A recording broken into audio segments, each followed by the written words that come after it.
Hey guys, so with my new guitar, I added a whammy bar to it, and people have been asking how to build that, so I went ahead and printed all the pieces and a cutout of the actual whammy assembly in the guitar to show you guys how all that's built.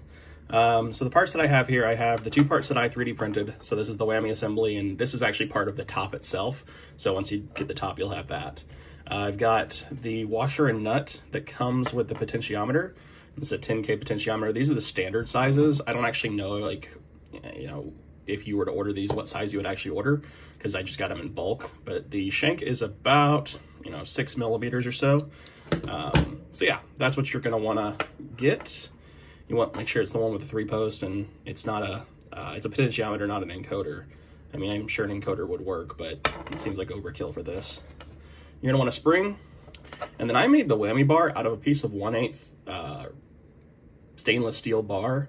I basically just bent it, tapped the end, and then dipped this in Plasti Dip to give myself a little bit of a handle.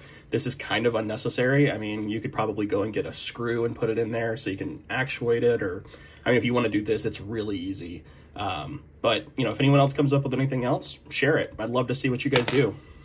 All right, now to put it together. So, what you're gonna do is you're gonna take the body itself, you're gonna take your potentiometer, and you're gonna take your whammy bar assembly. You're gonna put the washer and the nut inside of this recess that I have here. So you put that there, that there.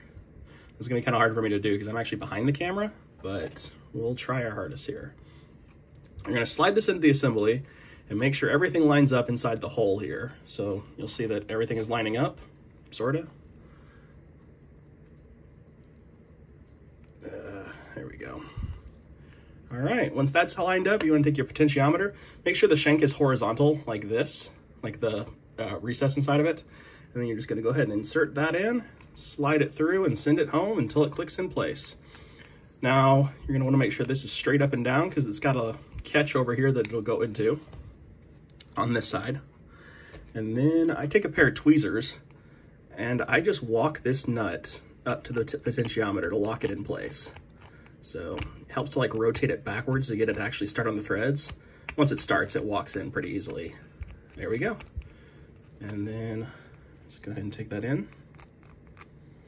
And then we're just gonna go up and we're just gonna push on the edges here to just get it in place. This doesn't need to be super tight. You just wanna make sure it's not like moving around a lot. Once you've got it pretty decently snug, it's not gonna go anywhere. All right, and that is the actuator for the potentiometer, the actual whammy assembly. We're gonna take a spring. I have these posts 3D printed in. I'm gonna take this, we're gonna take it up here, we're gonna hang it off of this one as well. And then this will keep some rebound action inside of it. And then you'll take your bar and you'll put it inside of this.